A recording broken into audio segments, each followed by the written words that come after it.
নমস্কাৰ বন্ধু বান্ধৱীসকল, স্বাগতম জনাইছোঁ টুজব চেনেলৰ অন্য এটা গুৰুত্বপূৰ্ণ ভিডিঅ'লৈ। টুজব চেনেলৰ জৰিয়তে আমি অসম তথা ভাৰতৰ চৰকাৰী বেচৰকাৰী চাকৰি বিজ্ঞাপন আলোচনা কৰোঁ। বিজ্ঞাপনটোৰ সবিশেষ বিতংকৈ জানিবলৈ ভিডিঅ'টো শেষলৈকে চাব। বন্ধু বান্ধৱীসকল, আপুনি যদি আমাৰ চেনেলৰ প্ৰথমবাৰলৈ আহিছে তেন্তে চেনেলটো ছাবস্ক্ৰাইব কৰি দিব। আপুনি যদি ফেচবুকত চাই আছে তেন্তে পেজটো ফ'ল' কৰি দিবলৈ নাপাহৰিব। বন্ধু বান্ধৱীসকল, আহক ভিডিঅ'টো। বন্ধু বান্ধৱীসকল, মই আজি যিটো বিজ্ঞাপন লৈ আপোনালোকৰ ওচৰলৈ আহিছোঁ, বিজ্ঞাপনটো সবিশেষ জানিবৰ কাৰণে আপোনালোকে ভিডিঅ'টো শেষলৈকে চাই থাকিব। মই প্ৰথমতে গুগলত আহিছোঁ, আপোনালোকেও ঠিক তেনেধৰণে গুগলত আহিব। গুগলত আহি ইয়াতে চাৰ্চ কৰিব পুৰবী ডায়েৰী ৰিক্ৰুইটমেণ্ট। মই পুৰবী ডায়েৰী ৰিক্ৰুইটমেণ্ট লিখি চাৰ্চ কৰিছোঁ। চাৰ্চ কৰাৰ পাছত আপোনালোকে কিছু তললৈ যাব।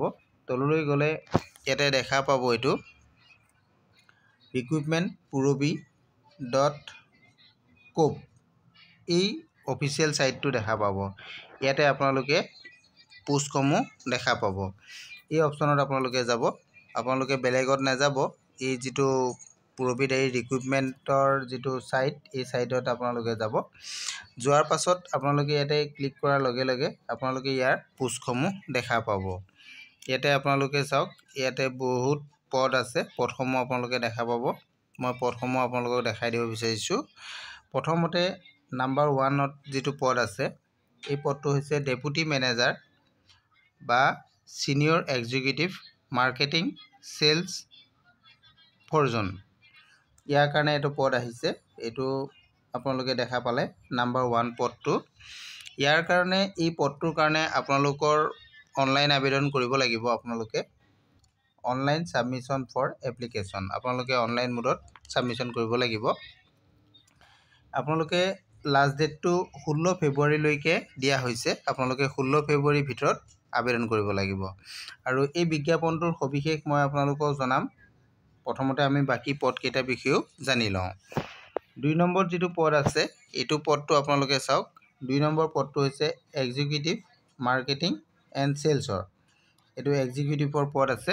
ইয়াৰো অনলাইন আবেদন হ'ব আৰু আপোনালোকে অনলাইন আবেদনটো 16 ফেব্ৰুৱাৰীৰ ভিতৰত কৰিব লাগিব। নেক্সট আপোনালোকৰ 3 নম্বৰ যিটো পদ আছে, এই 3 নম্বৰ পদটো হৈছে এছিষ্টেণ্টৰ পদ। এইটো মাৰ্কেটিং এণ্ড চেলছৰে হয়। ইয়াৰো অনলাইন আবেদন আপোনালোকে কৰিব পাৰিব। অনলাইন আবেদনটো আপোনালোকৰ 16 ফেব্ৰুৱাৰী 2025ত শেষ হ'ব। এইটো অন্তিম ডেট, গতিকে আপোনালোকে 16 ফেব্ৰুৱাৰীৰ আগতে আবেদন কৰিব লাগিব। নেক্সট 4 নম্বৰ যিটো পদ আছে, এইটো হৈছে এক্সিকিউটিভ মাৰ্কেটিং এণ্ড চেলছৰ। এইটো ডাইৰেক্ট ইণ্টাৰভিউ হ'ব আপোনালোকৰ।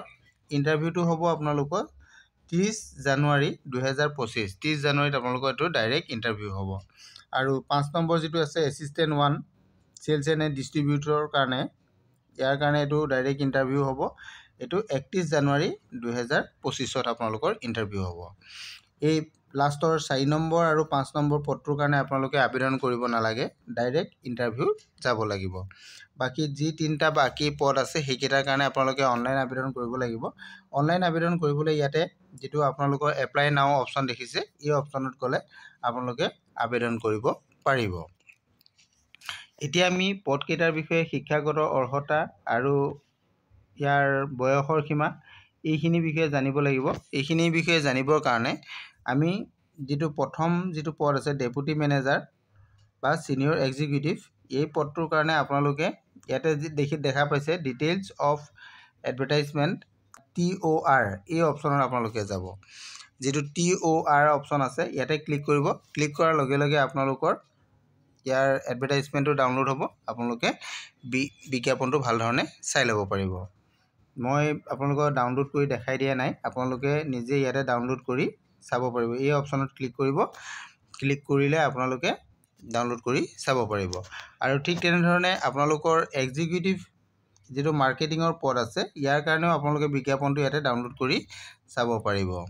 ঠিক তেনেধৰণে আপোনালোকৰ এছিষ্টেণ্ট মাৰ্কেটিঙৰ যিটো পদ আছে, এছিষ্টেণ্ট মাৰ্কেটিং এণ্ড চেলছৰ, এইটোৰ কাৰণেও ইয়াতে TOR অপশ্যনত যাব, তাতে ক্লিক কৰিব পাৰিব। ক্লিক কৰি আপোনালোকে বিজ্ঞাপন ডাউনলোড কৰি ল'ব পাৰিব। আৰু এই যিকেইটা এক্সিকিউটিভ 4 নম্বৰ আৰু 5 নম্বৰ পদৰ কাৰণে, তাৰ কাৰণে আপোনালোকে যিখন এপ্লিকেশ্যন ফৰ্মখন ডাউনলোড কৰি ল'ব লাগিব। ইয়াতে এপ্লিকেশ্যন ফৰ্মখন আপোনালোকে পাব। সেই ফৰ্মখন আপোনালোকে হাৰ্ড কপি ফিল আপ কৰি অফিচত জমা দিবগৈ লাগিব। ইণ্টাৰভিউ ডেট তাৰিখত আপোনালোকে ইণ্টাৰভিউ তাৰিখত এখন ফৰ্মখন লৈ যাব লাগিব। সেইখিনি কথা আছিলে। আৰু মই ইয়াৰে এটা আপোনালোকক ডাউনলোড কৰি দেখাই দিব বিচাৰিছোঁ। প্ৰথম আমি ডেপুটি মেনেজাৰটো অ'পেন হৈ গৈছে। ডেপুটি মেনেজাৰ, ইয়াতে চাব ডেপুটি মেনেজাৰ, আপোনালোকে নিশ্চয় দেখা পাব। ডেপুটি মেনেজাৰ ছিনিয়ৰ এক্সিকিউটিভ এই পদটোৰ কাৰণে। এই পদটোত আপোনালোকৰ কোৱালিফিকেশ্যন বিচৰা হৈছে গ্ৰেজুৱেশ্যন এনি ডিচিপ্লিনত আপোনালোকৰ গ্ৰেজুৱেশ্যন হ'ব লাগিব। আৰু বা আপোনালোকে আৰু পোষ্ট গ্ৰেজুৱেশ্যন থাকিব পাৰে। পোষ্ট গ্ৰেজুৱেট হ'লেও আপোনালোকৰ হ'ব। পোষ্ট গ্ৰেজুৱেট ডিপ্ল'মা ইয়াতে বিচৰা হৈছে। ফিল্ড বা মাৰ্কেটিঙত আপোনালোকে কাম কৰা অভিজ্ঞতা আপোনাৰ ইয়াতে বিচৰা হৈছে। আৰু এক্সপিৰিয়েঞ্চৰ ক্ষেত্ৰত আপোনালোকে চাব must have 7 years full experience in graduate বা 5 years full time experience for post graduate in the field sales and ডিষ্ট্ৰিবিউশ্যনত আপোনালোকৰ এক্সপিৰিয়েঞ্চ বিচৰা হৈছে। আৰু ইয়াৰ কাৰণে আপোনালোকৰ কম্পিউটাৰ স্কিল বিচৰা হৈছে। কম্পিউটাৰ স্কিল আছে আপোনালোকৰ। ইয়াতে লিখিছে must have experience using internet based application. আপোনালোকে ইণ্টাৰনেট বেছড এপ্লিকেশ্যনত কাম কৰা এক্সপিৰিয়েঞ্চ থাকিব লাগিব। Using the working of MS Word, Excel, PowerPoint। MS Word, Excel, PowerPoint আপোনালোকে জানিব লাগিব। আৰু জবটো হ'ব আপোনালোকৰ Amul area operation, upper, central, lower Assam, এই তিনিটাতে আপোনালোকৰ এই পদটো থাকিব। আৰু ইয়াৰ কাৰণে বয়সটো আপোনালোকৰ দিয়া হৈছে 35ৰ পৰা 40 yearsৰ ভিতৰত 1/1/2025লৈকে ধৰা হ'ব। এইটো দিয়া হৈছে। আৰু ইয়াৰে চেলাৰীটো আপোনালোকৰ পাৰ এনামত আপোনালোকৰ 10 লাখৰ পৰা 13 লাখৰ ভিতৰত দৰমহাটো ধৰা হৈছে। আৰু এইখিনি বাকীখিনি আছে। আপোনালোকে এইখিনি বাকী যিখিনি ক্ৰাইটেৰিয়া আছে এইখিনি আপোনালোকে ডাউনলোড কৰি লৈ চাব পাৰিব। এইখিনি গোটেইখিনি কথা ইয়াতে উল্লেখ কৰা আছে। ঠিক তেনেধৰণে বাকীকেইটাতো থাকিব, আপোনালোকে চাই ল'ব পাৰিব। আপোনালোকে ঠিক তেনেধৰণে যদি চাব বিচাৰে 2 নম্বৰটো, তাৰো আপোনালোকে বিজ্ঞাপনটো ইয়াতে ক্লিক কৰি লৈ পিনে আপোনালোকে সবিশেষ জানিব পাৰিব। আৰু ইয়াৰে 3 নম্বৰটোৰ বিষয়ে যদি জানিব বিচাৰে তেতিয়াহ'লে ইয়াতে ক্লিক কৰি আপোনালোকে জানিব পাৰিব। আজিৰ ভিডিঅ'টো ইমানেই আছিলে। যদি আপোনালোকৰ ভিডিঅ'টো ভাল লাগিছে তেনেহ'লে লাইক, কমেণ্ট, শ্বেয়াৰ কৰি দিব বুলি মই আশা ৰাখিলোঁ। Thank U.